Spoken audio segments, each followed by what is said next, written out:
Lo pernah lihat anak kecil di Jepang naik kereta sendirian? Masih TK, tas gede, jalan sendiri, nggak ada orang tua di sampingnya. Terus kita di sini langsung mikir, wah keren banget ya, mandiri sejak dini. Tapi pertanyaannya gini, emang benar semua anak cocok dipaksa mandiri kayak gitu? Atau jangan-jangan yang kelihatan keren di kamera nyimpen tekanan yang nggak kita lihat? Karena akhir-akhir ini, banyak orang tua di Indonesia yang mulai nerapin pola asuh Jepang mentah-mentah. Anak disuruh kuat, disuruh tahan nangis, disuruh nurut sistem. Katanya biar disiplin, biar sukses, biar jadi manusia tangguh. Tapi gue mau ngajak lo mikir bareng hari ini. Apa iya pola asuh Jepang itu cocok buat semua anak? Atau malah ada anak-anak yang tumbuh rapi di luar, tapi remuk di dalam? Pola asuh Jepang sering dipuja karena hasilnya kelihatan. Anak-anaknya tertib, disiplin, tepat waktu, tahu aturan, jarang drama. Sekolah bersih, murid ikut bersihin kelas, hormat sama guru, sistem jalan rapi. Dan di media sosial, itu kelihatan ideal banget. Apalagi dibandingin sama anak-anak kita yang dibilang manja, sensitif, dikit-dikit baper. Akhirnya, banyak orang tua kepincut. Mulai bilang ke anak, tuh lihat anak Jepang, kecil aja udah kuat. Anak nangis dibilang lebay, capek dikit disuruh tahan, salah dikit langsung dihukum. Masalahnya, konteks budaya Jepang dan Indonesia itu beda jauh. Jepang itu masyarakat kolektif, sistemnya stabil, lingkungannya relatif aman. Sementara di sini, kondisi sosial, ekonomi, dan emosional anak beda-beda.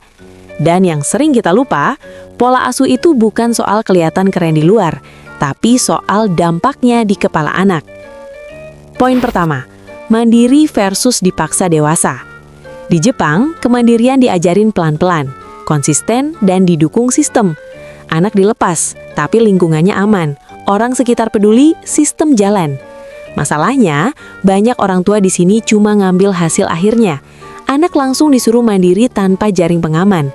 Disuruh kuat, tapi nggak pernah diajarin cara ngelola emosi.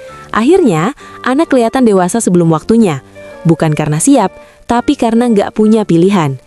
Dan anak yang dewasa terlalu cepat, biasanya bukan kuat, tapi capek. Poin kedua, budaya menahan emosi. Di Jepang, menahan emosi dianggap sopan. Nangis di depan umum dianggap ganggu orang lain. Makanya sejak kecil, anak dilatih buat gak ekspresif. Masalahnya, kalau itu diterapin ke semua anak, ada anak yang mentalnya cocok, ada yang enggak. Anak yang emosinya sensitif kalau terus disuruh tahan, lama-lama belajar satu hal. Artinya, perasaan gue nggak penting. Dia tumbuh jadi anak yang jarang ngeluh, jarang cerita. Bukan karena bahagia, tapi karena terbiasa dipendam. Dan lucunya, pas dewasa, kita heran kenapa banyak orang nggak bisa ngomongin perasaannya sendiri. Poin ketiga, disiplin tinggi, tapi tekanan juga tinggi. Sekolah di Jepang terkenal disiplin. Nilai penting, peringkat penting, kesalahan itu aib. Buat sebagian anak, ini bikin mereka fokus. Tapi buat anak lain, ini jadi sumber stres. Banyak anak Jepang tumbuh dengan rasa takut gagal, takut beda, takut salah, takut mengecewakan. Makanya angka burnout, depresi, bahkan bunuh diri di Jepang itu tinggi. Tapi ini jarang dibahas, karena dari luar, semuanya kelihatan rapi. Disiplin tanpa ruang bernafas itu bukan pendidikan. Itu tekanan yang dibungkus aturan. Poin keempat, anak itu bukan mesin produksi. Kesalahan paling besar orang tua zaman sekarang adalah nyamain semua anak. Padahal ada anak yang kuat di tekanan, ada anak yang butuh ditemani. Pola asuh Jepang sering cocok buat anak yang struktur mentalnya stabil. Tapi buat anak yang emosional, kreatif, atau sensitif, itu bisa jadi luka jangka panjang.